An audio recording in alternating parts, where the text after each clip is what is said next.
नमस्कार साथियों। साथियों, मॉड्यूल 17 की ट्रेनिंग आप सभी लोग कर रहे होंगे। उसकी प्रश्नोत्तरी लेकर के मैं आपके सम्मुख प्रस्तुत हुआ हूँ। यह एक अहम मुद्दा है और इस समस्या से पूरा विश्व लड़ रहा है और इसको हमें जानना और सीखना कहीं ना कहीं आवश्यक हो गया है। तो प्रश्नोत्तरी हम शुरू करते हैं। पहला प्रश्न है, विद्यालय में सामाजिक दूरी को बनाए रखने का सबसे प्रभावी जो तरीका है वो क्या है, पूछा गया है। तो पहला विकल्प है आय समूह के अनुसार वैकल्पिक दिवसीय विद्यालयी शिक्षा। दूसरा विकल्प है बोली जाने वाली भाषा के अनुसार वैकल्पिक दिवसीय विद्यालयी शिक्षा। तीसरा विकल्प है सामाजिक पृष्ठभूमि के अनुसार वैकल्पिक दिवसीय विद्यालयी शिक्षा। अंतिम विकल्प है छात्रों के क्रमांक के अनुसार वैकल्पिक दिवसीय विद्यालयी शिक्षा। यहाँ पे जो अंतिम विकल्प है वह सही है।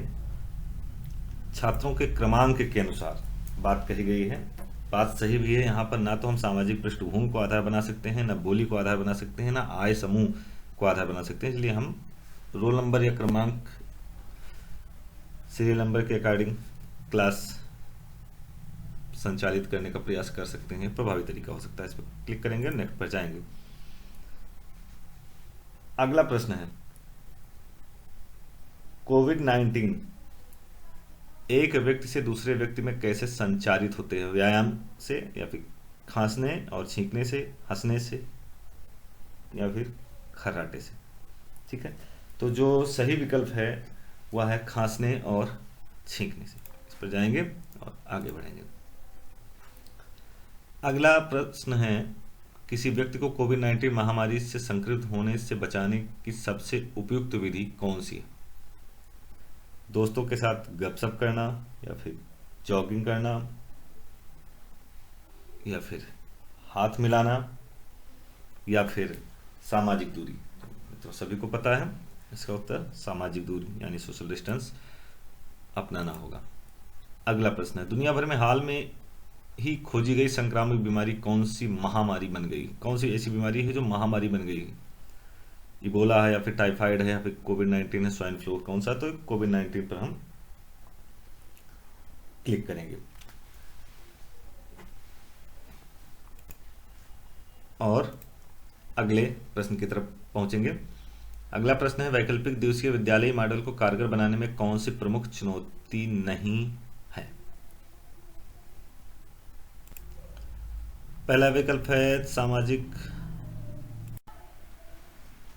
विकल्प है जागरूकता पैदा करना। दूसरा है स्वाध्याय। तीसरा है लचीलापन, या फिर अंतिम विकल्प है अध्ययन सामग्री। तो अध्ययन सामग्री पर क्लिक करेंगे और आगे बढ़ेंगे।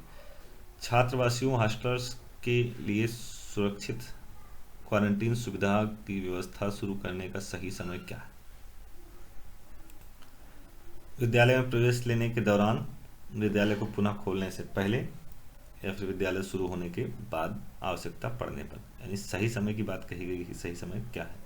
तो सही समय है कि विद्यालय को पुनः खोलने से पहले। अगला प्रश्न है, छात्रों को कोरोना वायरस के प्रसार से बचाने के संबंध में विद्यालय में सुरक्षा सुनिश्चित करने के लिए कौन जिम्मेदार है? एक प्रधानाचार्य, या फिर शिक्षक,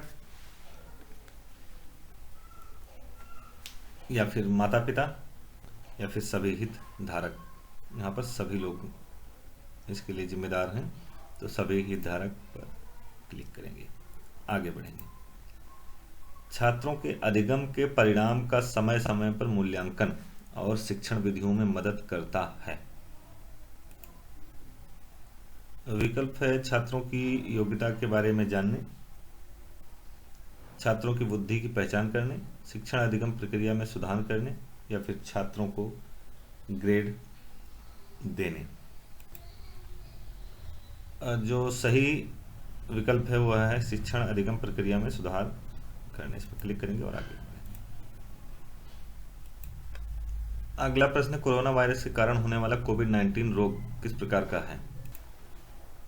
यह कैसा है, यानी कि संक्रामक है या फिर वंशानुगत है या फिर जेनेरिक है या फिर विटामिन की कमी से होता है। तो सबको पता है कि ये संक्रामक रोग है। अगला प्रश्न है, महामारी की अवधि के दौरान छात्रों के मानसिक कल्याण के मुद्दों को संभालने के लिए सबसे प्रभावी उपाय कौन सा है? निजी शिक्षक यानी ट्यूटर्स, या फिर शिक्षक, या फिर डॉक्टर्स, या फिर शिक्षक परामर्शदाता। शिक्षक परामर्शदाता पर क्लिक करेंगे। 10 प्रश्न थे, 10 का आंसर दिया गया है, कोई भी क्वेश्चन स्किप नहीं किया गया है। सबमिट पे क्लिक करेंगे और आप यहाँ देख सकते हैं कि 10 में से 10 अंक मिले। यहाँ पर ध्यान देने वाली बात यह मित्रों कि अगर आपको मान लीजिए कि यहाँ पर कम अंक हासिल हो रहे हैं किसी कारणवश, तो आप रीडू पर क्लिक करके दोबारा उत्तर दे सकते हैं। बहुत बहुत धन्यवाद।